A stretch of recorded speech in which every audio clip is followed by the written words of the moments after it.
Assalamualaikum warahmatullahi wabarakatuh.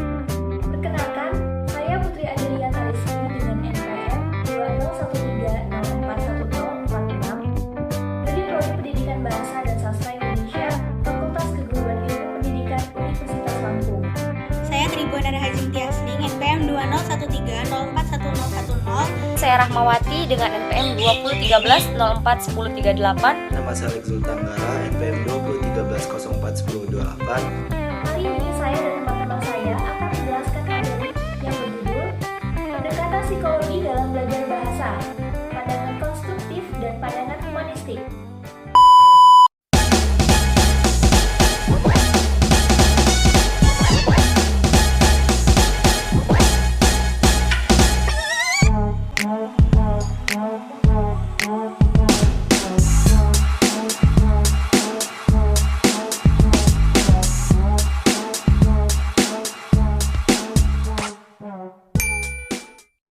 Menurut Kagan, 1972, psikologi adalah ilmu pengetahuan yang secara sistematis mempelajari dan mencoba menjelaskan tingkah laku yang dapat diamati dan hubungannya dengan proses mental yang tidak dapat dilihat yang berlangsung di dalam organ dan mengejar keluar dalam lingkungan.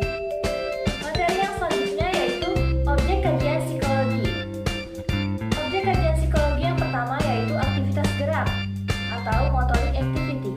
Aktivitas yang mudah diamati karena berwujud gerakan baik yang disadari maupun yang tidak disadari. Nah, yang kedua, aktivitas kognitif, yaitu aktivitas yang berkaitan dengan pengertian, persepsi penalaran tentang dunia. Yang ketiga, aktivitas konatif, aktivitas yang berhubungan dengan dorongan-dorongan untuk mencapai sesuatu. Yang keempat, aktivitas efektif, yaitu aktivitas yang ada kaitannya dengan perasaan. Selanjutnya kita akan membahas tentang pendekatan-pendekatan psikologi dalam pembelajaran bahasa. Menurut Krasen yang dikutip oleh Pranowo 1996, belajar berbahasa berarti seseorang itu melalui suatu proses penguasaan bahasa. Nah, baik pada bahasa pertama maupun pada bahasa kedua yang meliputi penguasaan secara alamiah maupun secara formal. Kedua proses tersebut mengisyaratkan bahwa proses alamiah maupun proses secara formal sedikit banyak akan mempertimbangkan aspek psikologi bagi belajarnya. Yang pertama yaitu pendekatan konstruktif. Ahli konstruktif menyatakan bahwa manusia membentuk versi mereka sendiri terhadap kenyataan. Mereka menggandakan beragam cara untuk mengetahui dan menggambarkan sesuatu untuk mempelajari pemerolehan bahasa pertama dan kedua. Pembelajaran harus dilakukan secara aktif oleh pembelajar itu sendiri daripada dijelaskan secara rinci oleh orang lain. Dengan demikian, pengetahuan yang diperoleh didapatkan dari pengalaman.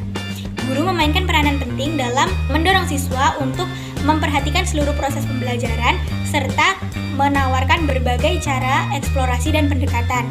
Dalam rangka kerjanya, ahli konstruktif menantang guru-guru untuk menciptakan lingkungan yang inovatif dengan melibatkan guru dan pelajar untuk memikirkan dan mengoreksi pembelajaran. Untuk itu diperlukan dua hal. Yang pertama yaitu peserta didik harus berperan aktif dalam menyeleksi dan menetapkan kegiatan sehingga menarik dan memotivasi pelajar. Yang kedua, harus ada guru yang tepat untuk membantu peserta didik membuat konsep-konsep, nilai-nilai, skema, dan memecahkan suatu masalah. Pendekatan humanistik. Teori ini muncul diilhami oleh perkembangan dalam psikologi, yaitu psikologi humanisme. Teori humanisme dalam pengajaran bahasa pernah diimplementasikan dalam sebuah kurikulum pengajaran bahasa yang dikenal dengan istilah humanistik kurikulum. Humanistik kurikulum diterapkan di Amerika Utara pada akhir tahun 1960-an sampai dengan awal tahun 1970-an. Humanistik kurikulum menekankan pada pola pikir, perasaan, dan tingkah laku siswa dengan menghubungkan materi yang diajarkan pada kebutuhan dasar dan kebutuhan hidup siswa. Teori ini menganggap bahwa setiap peserta didik sebagai objek pembelajaran memiliki alasan yang berbeda dalam mempelajari bahasa. Tujuan teori humanisme menurut Combs tahun 1981. Yang pertama yaitu pengajaran disusun berdasarkan kebutuhan-kebutuhan dan tujuan siswa. Yang kedua, memberi kesempatan kepada siswa untuk mengaktualisasikan dirinya dan untuk menumbuhkan kepercayaan dirinya. Yang ketiga yaitu memilih dan memutuskan aktivitas pengajaran secara individual dan mampu menerapkannya. Kemudian yang keempat yaitu pengajaran disusun untuk memperoleh keterampilan dasar berdasarkan kebutuhan masing-masing siswa. Yang kelima yaitu mengenal pentingnya perasaan manusia, nilai, dan persepsi. Dan yang keenam yaitu mengembangkan tanggung jawab siswa, sikap tulus, respek, menghargai orang lain, dan terampil dalam menyelesaikan konflik. Dan yang terakhir yaitu yang ketujuh, mengembangkan suasana belajar yang menantang dan bisa dimengerti. Pembelajaran bahasa menurut teori humanistik. Pertama, pembelajaran ini menekankan kepada berkomunikasi yang bermakna berdasarkan sudut pandang siswa. Yang kedua, pembelajaran ini berfokus pada siswa dengan tetap menghargai eksistensi setiap individu.